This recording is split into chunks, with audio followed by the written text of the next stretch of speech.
Đẹp xua nhưng ba từ mình và nhưng mà saiพันในชีวิตខ្ញុំមុននឹងចាប់ដើមខ្ញុំសូមថ្លែងសុំទៅកាន់បងប្អូនជួយចុច like share ក៏ដូច subscribe កាន់ channel YouTube របស់ខ្ញុំអ្នកនេះផង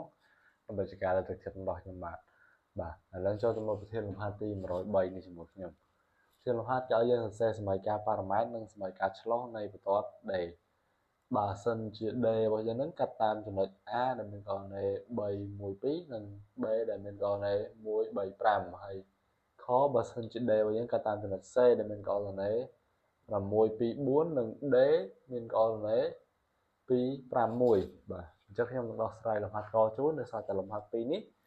គឺវាដូចគ្នាទេយើងដូរតែលេខតែរបៀបដោះស្រាយគឺដូចគ្នាបាទសរសេរសម័យកាលប៉ារ៉ាម៉ែត្រ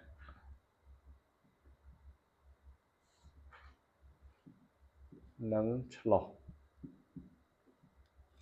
នៃបន្ទាត់ D បាទអញ្ចឹងដាក់មកសម័យកាលប៉ារ៉ាម៉ែត្ររបស់យើងតាម D របស់យើងនេះសម័យកាលប៉ារ៉ាម៉ែត្រ x ស្មើ x0 បូក at y ស្មើ y0 បូក bt z ស្មើ z0 បូកឲ្យ ct បាទដែល t របស់យើងនេះជារបស់ a បាទអញ្ចឹងនេះវាជារូបមន្តរបស់យើងហើយសួរថា x0 y0 z0 ហ្នឹងអីគេអញ្ចឹងអាហ្នឹងគឺជាកអនេចំណុចកាត់ហើយដល់ពេល ABC នេះគឺជាកអរណេនៃ vector ប្រាប់ទិសបាទអញ្ចឹងយើងដាក់មកដោយ D កាត់តាមយើងដាក់ A ក៏បាន B ក៏បានដែរឥឡូវខ្ញុំយក A ចុះហើយ D ដូចគ្នាហ្នឹងក៏កាត់តាមចំណុច A ហើយមានកលណេ1 3 1 2និង B មានកលណេ1 3 5អញ្ចឹងនោះ D របស់យើងហ្នឹងស្រកសំទោសយើងចង់សេថាដោយសារតែយើងមាន D របស់យើងហ្នឹងកាត់តាមចំណុច A ផងចំណុច B ផងអញ្ចឹងនោះ vector AB របស់យើងនេះជា vector ប្រាប់ទិសនៃ D របស់យើងនេះបាទអញ្ចឹងគេបាន AB របស់យើងនេះស្មើកអនេនៃ B ដកកអនេ A អញ្ចឹង B របស់យើង1ដកឲ្យ3 3ដកឲ្យ1និង5ដកឲ្យ2អញ្ចឹង AB របស់យើងតើហ្នឹងវាស្មើយើងកណនាមកបានដក2មិនតោះអ្នកមានត្រេទេបាន2ហើយនឹងបាន3បាទអញ្ចឹងនេះគឺជាកអនេនៃ vector ប្រាប់ទិសអញ្ចឹងយើងអាចសរសេរសម័យកាលប៉ារ៉ាម៉ែត្របានហើយសរសេរមកខាងនេះចុះសម័យកាលប៉ារ៉ាម៉ែត្ររបស់យើង x ស្មើ3ដកឲ្យ2ទេ y ស្មើ1បូកឲ្យ2ទេហើយ z របស់យើងស្មើ2បូកឲ្យ3ទេដែលទេជារបស់ a បាទ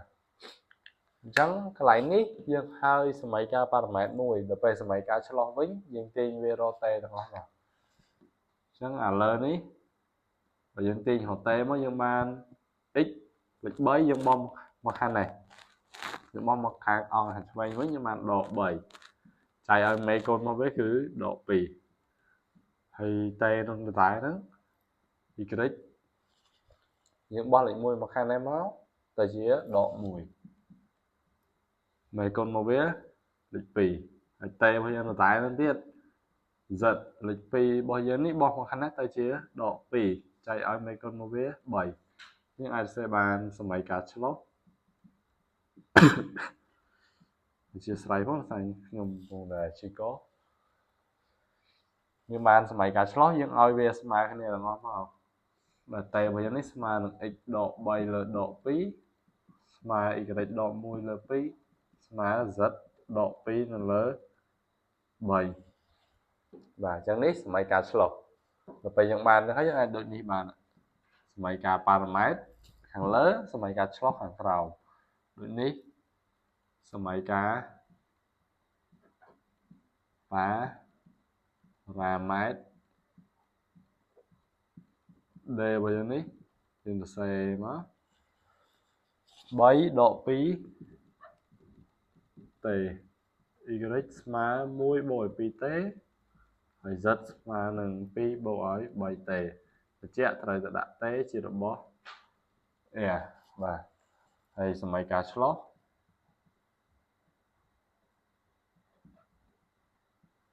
ដែលយើងនៅតែយើងមិនបាច់ទៅដាក់ t ឲ្យបានតែកន្លែងនេះទៅពេលយើងសេដូចនេះយើងលុប t យើងចោលទៅយើងសេតែប៉ុណ្្នេះមកក៏គេឲ្យត្រូវដែរបាទ x ដក3ទៅលើដក2ស្មើ y ដក1នៅលើ2ស្មើនឹង z ដក2នៅលើ3បាទនេះគឺជាចម្លើយនៃលំហាត់ករបស់យើងហ្នឹងហើយបងប្អូនអាចសាកល្បងធ្វើលំហាត់ខបានដោយសារតែលំហាត់ខយើងនេះវាធ្វើដូចទៅនឹងលំហាត់កដែរតែយើងគ្រាន់តែដូរចំណុចហើយដូរលេខទេបាទហើយការដោះស្រាយរបស់ខ្ញុំគឺមានតែប៉ុណ្្នឹងសូមអរគុណ